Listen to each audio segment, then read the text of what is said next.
We do not describe the world we see. We see the world we can describe.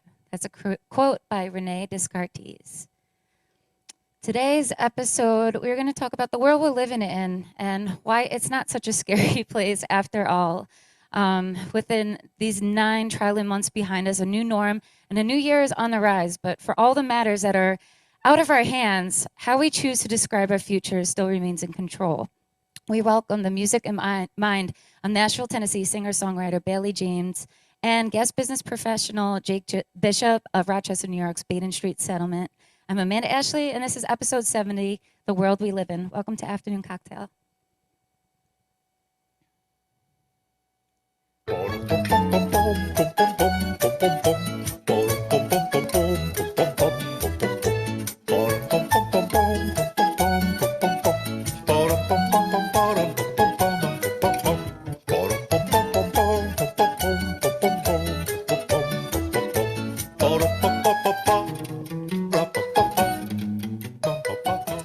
And introducing to you Miss Bailey James out of Nashville, Tennessee. How are you, How are Bailey? you, Bailey?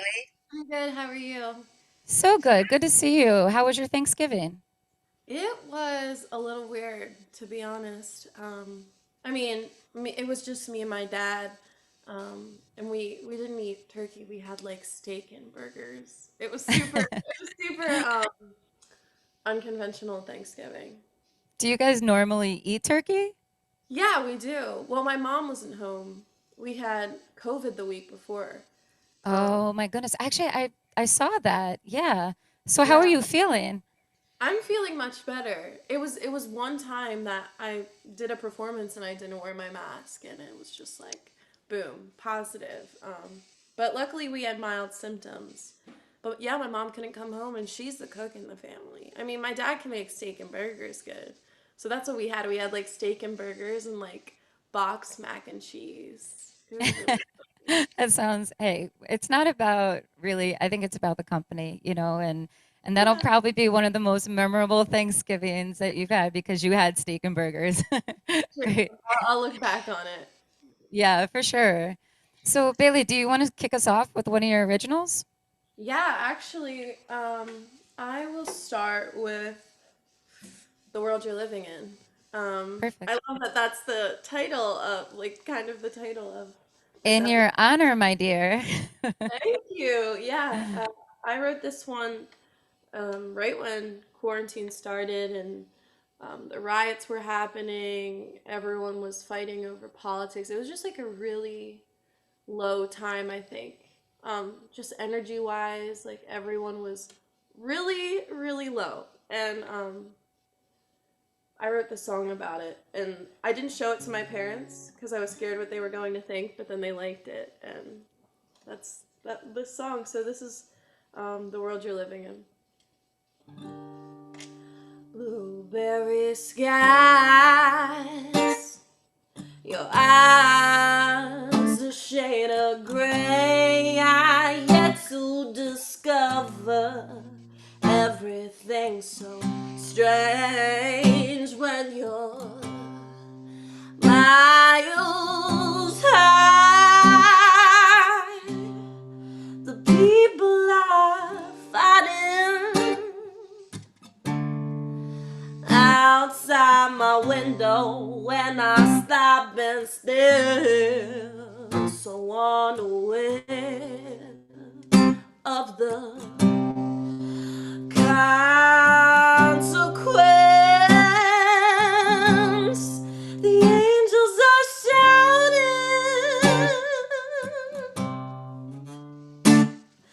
The concrete is splitting into the voices are so much louder. You can't even trust the news, and I'm so anxious. I just wanna crawl out of my skin. Went to the doctor and he said, babe, get used to the world you're living in.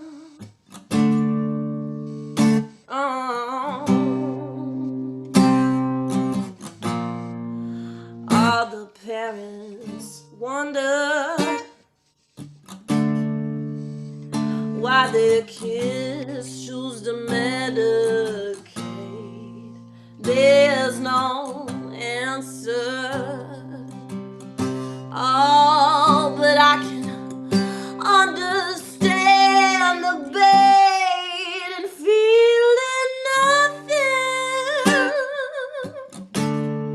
when all we're ever told to do is feel so mixed between what's fake and what's real.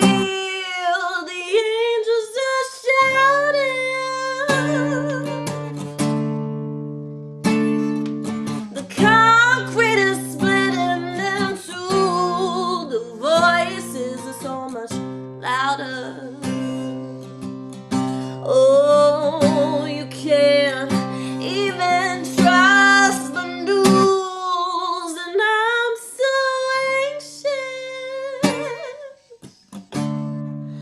I just wanna crawl out of my skin. Went to the doctor, and he said, ain't no prescription for world you're living in.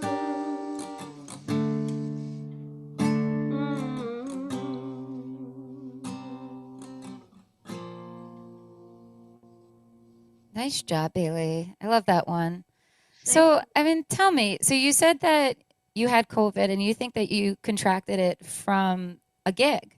you. Yeah. So, when you say you weren't wearing a mask, like just as you were performing, not wearing a mask, or not wearing a mask, like loading in and, The mingling around? yeah, I so it was in Leapers Fork, which is about an hour from Nashville.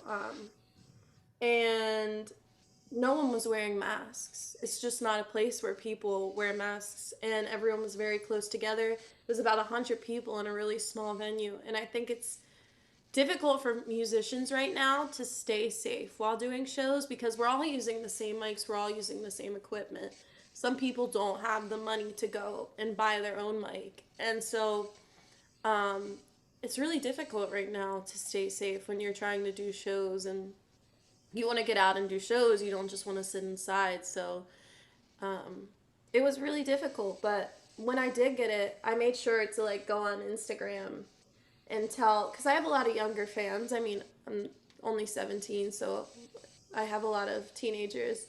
Um, and I was like, you guys need to wear masks because all my friends don't. No one really cares about it. But when you get super sick, it's like, wow, okay, maybe I can use my situation, my experience, and my mistake as a lesson for other people. You think it's more of, your age group that you think that doesn't care, or in general, like just your location, people are a little bit more lax about wearing it? I think it's all age groups. I've seen all age groups not wearing masks, so I think people just got tired of not living the normal way, not being able to go out without a mask, and that they wanted to do, humans are going to do what they want to do, and that's just the way it is. So um, I think it's just kind of people got sick of not living their normal lives, and they kind of wanted to redirect themselves to what they're used to. Yeah. It's really crazy to think about, like, I mean, here in New York, it's mandated, like if we have a whole slew of rules that we're getting slapped with on the daily. And I mean, as I abide by them. I have actually no problem abiding by them, but a lot of people do, for those reasons that you're stating, that they just, um, they think it's crap. They think that it doesn't mean anything, and that, we're going to contract it anyway. But there's so many unknowns. It's hard to say, because I feel, sure, I don't want to wear a mask. I don't want my child to wear a mask, but we're doing it. And honestly, this has been the healthiest I've ever been around this time. I've never, like, normally I'm like sick like 3 times by now, 3 or 4 times, like with some kind of respiratory thing, and Yeah. battling through it, playing shows and doing the normal thing. But Have a lot of your shows been canceled? Oh yeah. Well, I had a band that I had just kind of started playing with right before COVID hit, and we were going to go and do a bunch of shows in the southern states. I do a lot of mudding events, which I know sounds completely like redneck, but it's so I, much fun. I don't know what that means. Could you tell us what that is? Yeah, so mudding events, basically just a bunch of people get together on their like four wheelers and their ATVs and like stuff like that, and they go to like mud parks where it's literally just mud, and you you go and drive around, and like it's really a lot of fun. I'm not describing it well, but they're the best crowds, man. They're I bet so it's it sounds like I could see something rowdy. like that getting rowdy. Yes, Like it's very rowdy. Um, it sounds fun. it is, and you meet some amazing people.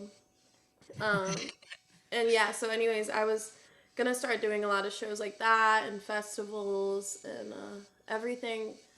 Everything got shut down, so it's finally starting, to really open up in Nashville again. And I'm about to do a gig in oh gosh, Atlanta. Yes, in Atlanta, and so I'm excited for that, but I'm also a little nervous. I was gonna say, like, do you feel like a little bit more apprehensive to like take on shows after like just having had been sick? Yeah, I mean, it sucks because I love music so much, and I want to be able to get out and perform. When you don't have that live aspect and like the energy of the room, it's just not the same. So I'm super grateful that I even have shows to do, that people are even asking me. But yeah, Totally. I'm definitely taking it slower than usual. Gotcha. So I want to talk to you like the song that you just sang for us, "The World You're Living In," addresses mental health and social injustice and social pressures. That's what you had mentioned even before playing the song to us. Do you feel pressure as a young artist, and just being a 17-year-old girl?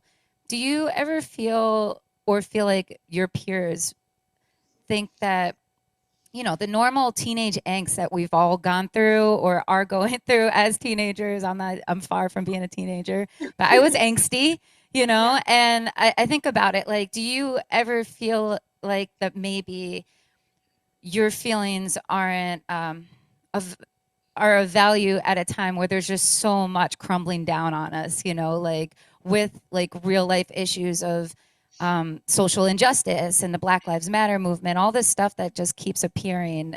What do you think? Well, I think that actually, I mean, teenagers' voices right now are really important. And if you're using it correctly, that's even more important. I mean, everyone can have their opinions and how they think. And mine was more, I really want to talk about the mental health of everybody because no one was talking about that. Everyone was talking about, politics and the rioting and like what side are you on? And I was like, is anyone worried about like how people are doing? Yeah, um, so I, true. yeah, I've struggled with mental health my entire life, and I've watched my father struggle and my brother struggled, and ultimately took his life due to depression.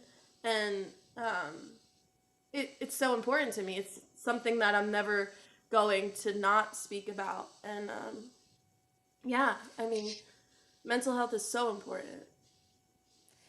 Yeah, I know mental health, I mean, is and should be a high priority. As I look back like on all this, like I was thinking this morning when I was writing for my intro outro today, I was just thinking that how much has changed? Like, think back to March, like at the height of everybody's, fear and anxiety coming into this. Like for us, we got locked down in New York, and it like everybody was just like, whoa, like the energy. But as this carries on, like we went into lockdown, then we're not in lockdown, and now things are kind of looking like they're going to get locked down again if they already aren't. We have all these zones. I think about, coming into the winter months too, it's very depressing. you Yeah. know, and people have already struggled, you know, and then they have like this like moment of hope, and now like where it's getting dark again, you know. And I think mental health is something that everybody should be talking about or concerned about, you know, no matter what your prior experience to this has been. I Yeah, mean, I completely agree. I think I've tried to talk about it and kind of just talk about the ways that I have dealt with it. And I have dealt with my own anxiety. And because in the winter, I also get really like just sad for no reason. And I think that's actually a thing. People get really depressed. seasonal depression, yeah, I Yeah. have it, I know I have it. Yeah. And um, there's so many ways to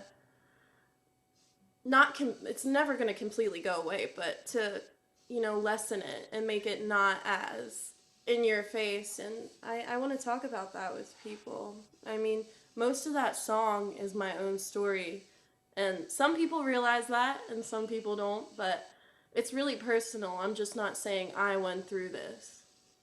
Yeah. What is the most important message you'd like to extend to your fans and to your audience during these times? To be kind to yourself. I mean, I remember when quarantine started, I was like, I am going to do so much and be so productive. And I did that for about a month, and I peaked, and then it was like, but um, yeah, just be kind to yourself and take time every day to do something that makes you happy. Um, it's not an easy time for anyone, so reach out to people you love. I feel like that's a big thing too. Talk to your friends. You can get really lonely and feel like nobody cares, but really you're just like you're stuck inside and you're feeling alone. So reach out to people, be kind to yourself. Definitely. And then, can you tell us about your involvement in the Jason Foundation? Tell us a little bit about that. Yeah, I joined the Jason Foundation when I was about 14, before I had ever moved to Nashville, before my brother had ever passed, just because I saw how he was dealing with it, how other people had dealt with it, and I wanted to do something to help other people who were struggling like him. And so I joined as their first youth spokesperson alongside the late and great Charlie Daniels and Rascal Flatts. And they're a nonprofit who just brings awareness to teen suicide. And um, the founder, Clark Flatt, lost his son at the same age as um, my brother. And so we kind of have a really special relationship, and I'm really thankful to be a part of it. It helped me heal a lot when my brother passed, and now I'm just really proud to be a part of such an amazing foundation. So, do you, speaking of your brother, your single "Devil Won't Bring Me Down" is a tribute to your brother, and you co-wrote it with your father. Can you I tell our audience a little bit about the inspiration behind the song, and what the song means to you, and maybe to your family? Yeah, well, before COVID, we had about 2 years where we were just kind of going through so much. Things are just hitting us on all aspects, and Uh, I lost my brother, my dad lost his job, and we were just like struggling to make ends meet. And we went into a write one day, and we were just talking all about that, how it had just been kind of just situation after situation. And um, Devil Won't Take Me Down came up, and I think it started with just the verse, which was like, oh, the miles, saw this one coming from miles away. And it's all about just kind of like looking those situations in the face and being like, you can't take me down. Like the sadness and this anger and everything that had been built up. Um, that was kind of the moment where I was like, I'm gonna be okay. I'm gonna be a badass and I'm gonna kick it in the face and I'm gonna be okay. you go, girl. I love that. You are a badass. You've Thank been you. through a lot, and yeah.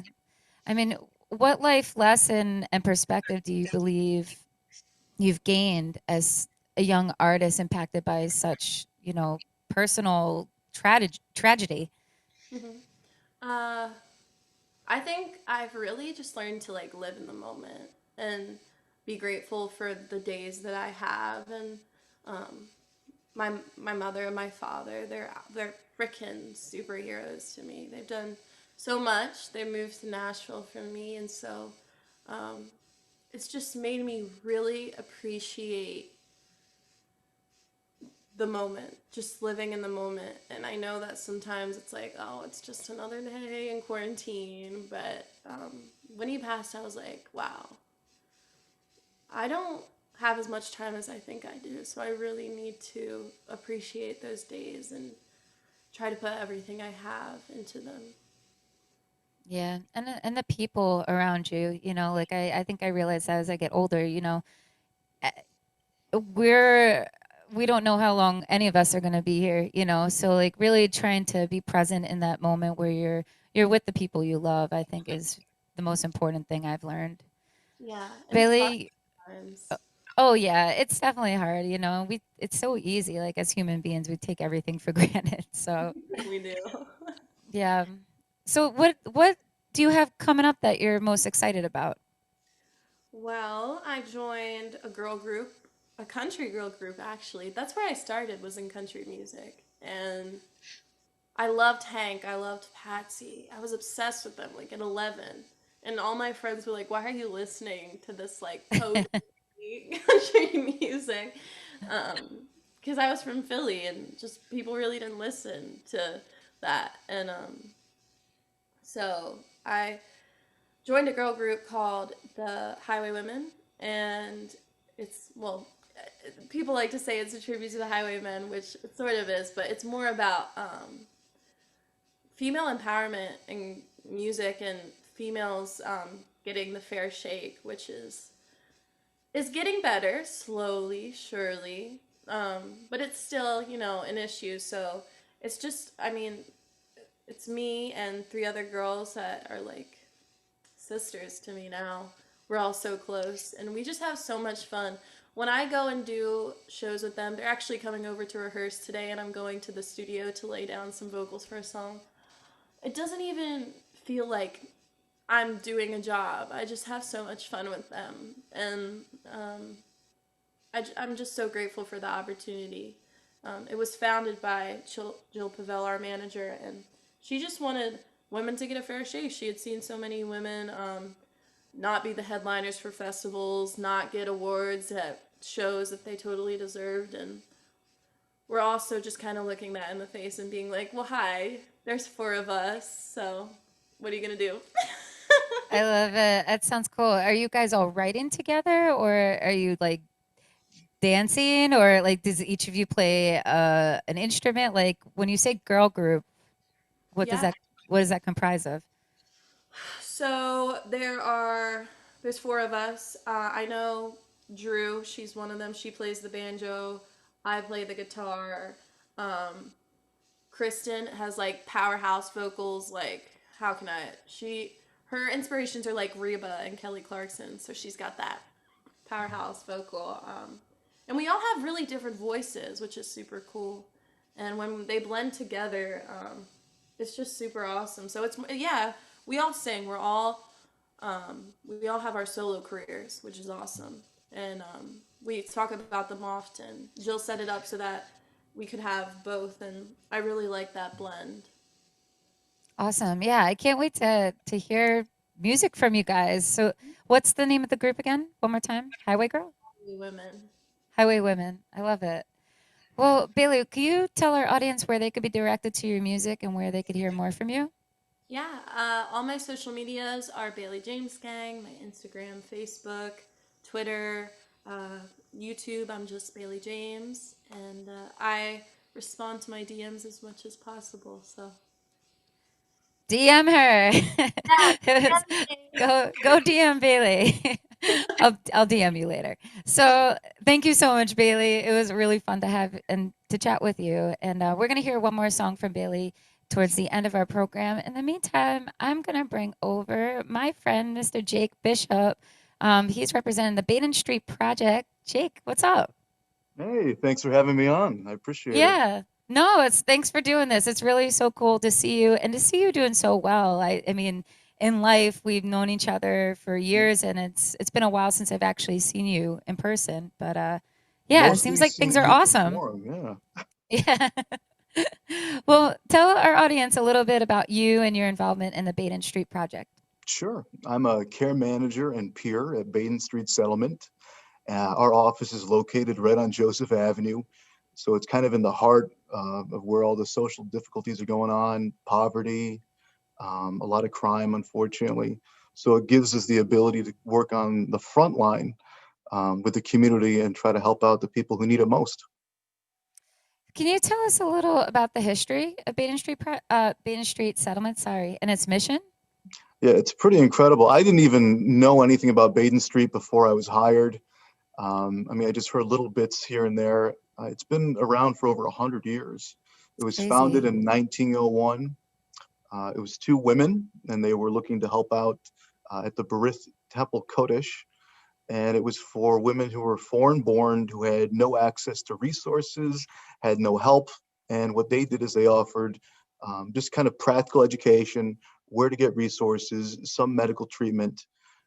And about 1922, that's when they decided to expand and they changed the name to Baden Street Settlement from the Rochester Settlement.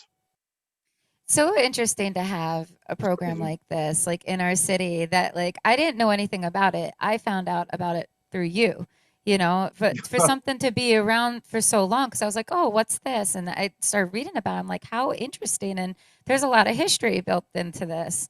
Who or what inspired your involvement? You know what? When you asked me that, when you sent me that email, I was like, there's got to be like over 10 different people I could name. Um, but I think it's when I started working with Tony Gingello to make Rising Up Recovery, which is a community organization that's supposed to help the sober community, people who are politicians, community activists who want to participate and volunteer. I think expanding the network for people who are in recovery is a very important thing, especially given how many concerns there are for mental health. This is a lonely Sh- time. Sure. So when you say recovery, you're not just talking like alcohol, drug related. It's mental Everything. recovery, everything. Mental health recovery. I think that's what people don't quite understand. You know, there's nobody who's ever picked up a drug and used it and then became addicted and ever felt comfortable with their mental health. There's always been something that's been the cause to make it very hard for somebody to say no next time. So I Sure. think recovery community and being on the radio too. We went on 100.9 and just started inviting people who had addiction treatment services. In fact, that's how I got in touch with my supervisor at Baden Street. We had an interview, and she just happened to mention, "Hey, are you interested in work? I see you just got your certification." It was Jackie Kyler, so shout out to Jackie. And she said, "I'd really love the opportunity to have you just come and see what Baden Street Settlement's all about. I think you would be a good fit." And that's all she wrote. We stopped. I stopped into the office, spoke to Mary Gomez DeSantis, who's our wonderful program director, and they showed me the ins and outs, and I was kind of just took off from there. Amazing how the three like intertwined like that, and such Yeah. all incredible causes. You're putting out a good word for a really important issue. Like we were just talking with Bailey. If this year has taught us anything, it's that mental health cannot be taken for granted. Mhm. In what ways is the Baden Street program addressing mental health concerns? Well, we have the George C. Simmons Counseling Center, and that helps out a lot of our clients. Baden Street has access to a lot of different services. So there's Catholic Family Center. Um, they help. They're right across the street from us. I send people there all the time, and I think it's also just having communication with our clients too, being able to know that they have a voice and they're not alone. For our employees at Baden Street Settlement, I think we have daily check-ins with my supervisor where we contact each other. And if anybody else in the staff needs any sort of assistance, we're always there to communicate with each other. I think it's very important for people to know I can't fill an empty cup. If I'm not feeling at my best with my mental health, chances are I'm not going to be able to help one of my clients. So just recognizing that we all have to sort of take care of each other as a system to help out the clients. That's the most important thing.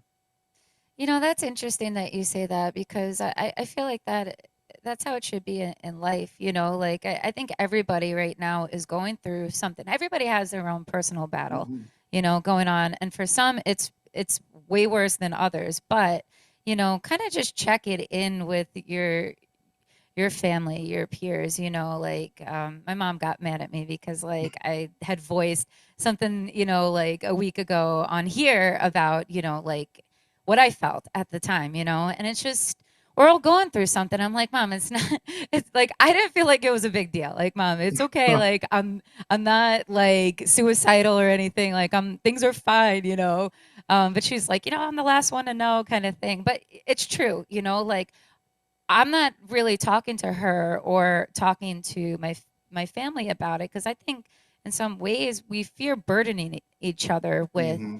our feelings and what we're going through because we know everybody else is going through something. Um, what do you think? Like, what advice do you have for that? Like I mean, obviously going to see a therapist is one, but I mean, are there any programs that we could get involved with, where we feel like, well, we maybe not want to burden our family members or our friends with too Absolutely. much? What do you think? Absolutely. Uh, I have that problem too. Sometimes I'll say something on the radio and I'll have somebody be like, was that me you were talking about? Or was that the situation? I have come from a Mexican Italian family. There's a lot of talking. The, Yeah, so there's I hear a lot of conversations going on. I think the thing that people could do is is very simple. It's just check in with your primary care doctor, see if they can give you a referral to somebody for mental health. It sounds so simple, but one of the steps that we take with clients at Basin Street Settlement that a lot of people take for granted is sit down, make a phone call to your doctor. They have lots of referrals. They have a whole system of care that they can offer. So if there's ever a feeling of being overwhelmed, stress, anxiety, um, and I think it's important to note too with Bailey, her generation, the younger generation, being aware it's okay, to expose your feelings at an early age and be honest with people and say that, what, listen, maybe mom and dad, I need to go see a doctor just to check in. I know plenty of people who uh, do not have anything diagnosed, and they just go to counseling services just to make sure they have a check-in, that venting time. For yeah. me, it's going to the gym, walking my dog, cooking a lot, doing a lot of family time. Um, I was just talking to a friend the other day, and he said sometimes a burden that we have as anybody is we want to show that we're strong to our family or friends by not saying what's going on with us. So true. So Don't true. feel that way. Just if anything, Yeah. you show strength by sharing what you've been through. And that's why I'm Yeah. very open about my recovery as well. Yeah, and I think that's like very admirable because it takes a lot to just open yourself up like that. And for Bailey too, like she was saying, it's important for teens to have a voice right now. It's Mhm. very true, because with her where she's got a public platform, and she's being seen. I think to have a good role model for that is really important.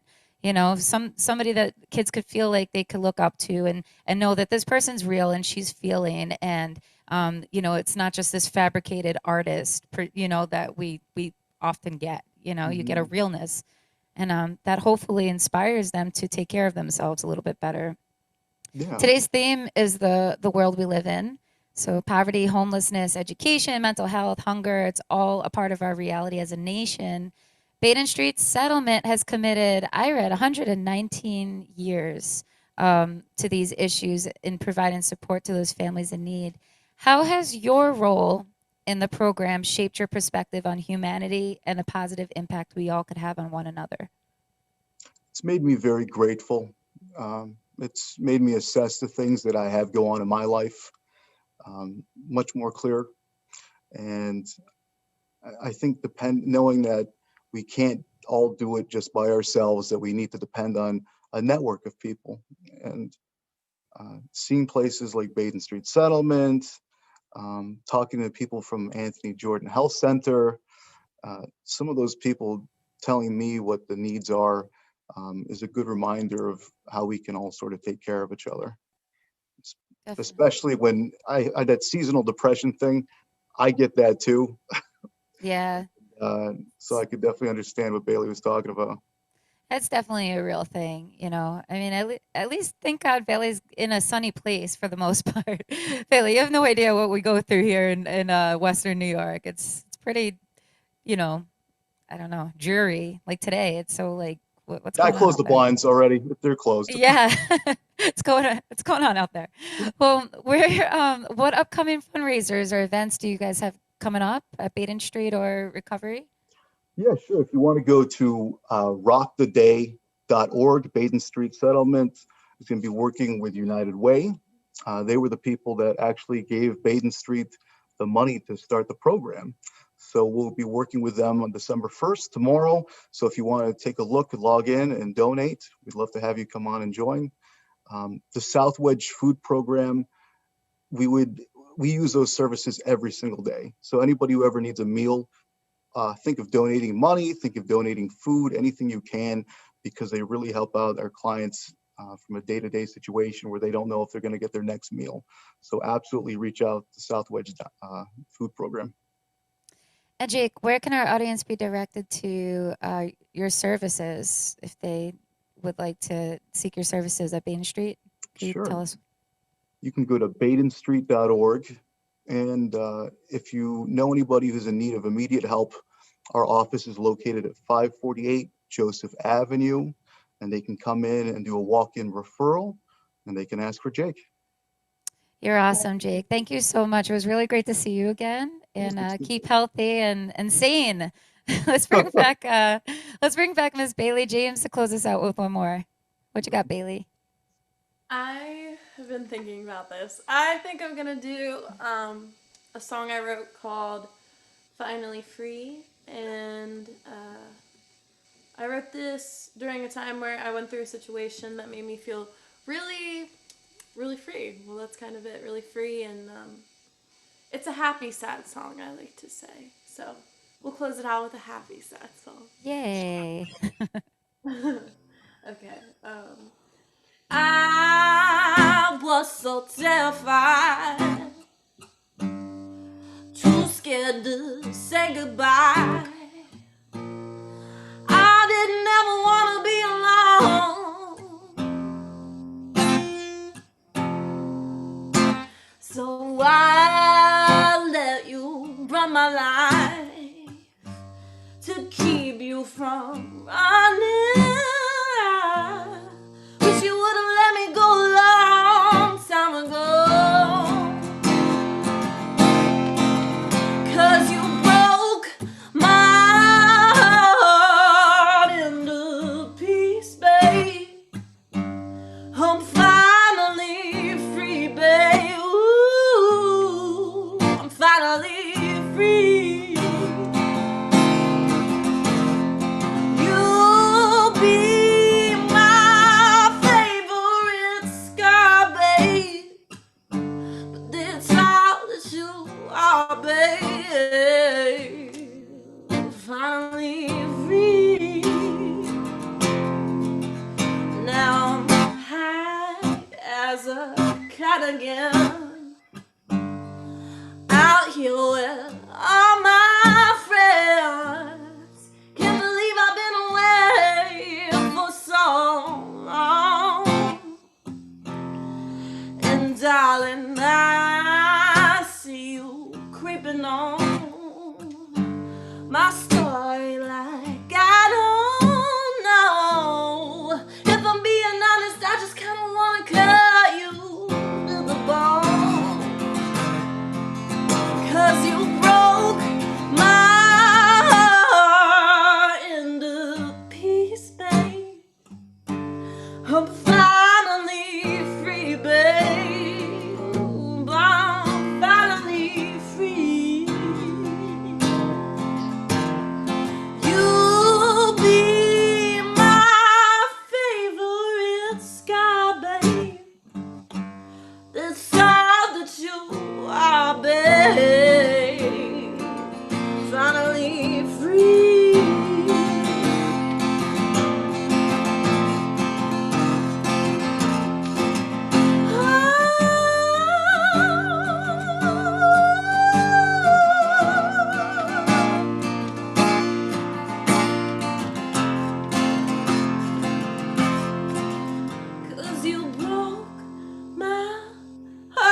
Bravo, Bailey. Excellent. I love that. I love that. That's great.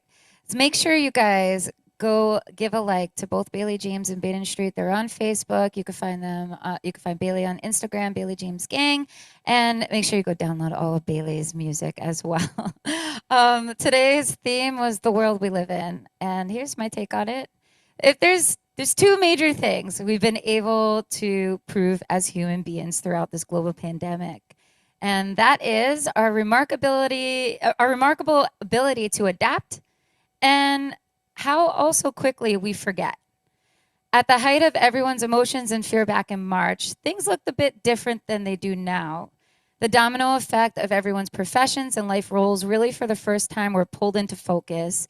We held those deemed essential at high regard, and we empathized with those around us as each of us struggled to piece together and try to make sense of their lives. As life resumed in our new normal status, the Zoom calls again began to fade and drop as some returned back to work, and as the summer season gave us back some of the life those first dreary months had stolen from us, we started to lose our connection again. Truth is, many of our realities have barely changed. We can physically mask, but we cannot mask the emotional toll COVID will have had on so many people. Mental health, the abuse of women and children and child neglect, homelessness, poverty, unemployment, and financial hardships are all very real issues that became even more real throughout all of this. This is the world we live in. As a society, recovering from COVID is about much more than antibodies. For the emotional toll is far more damaging or just as damaging as the virus itself. The healing powers of authentically giving a piece of ourselves is worth exploring. Each of our stories lends us the opportunity to authentically offer something positive to those around us.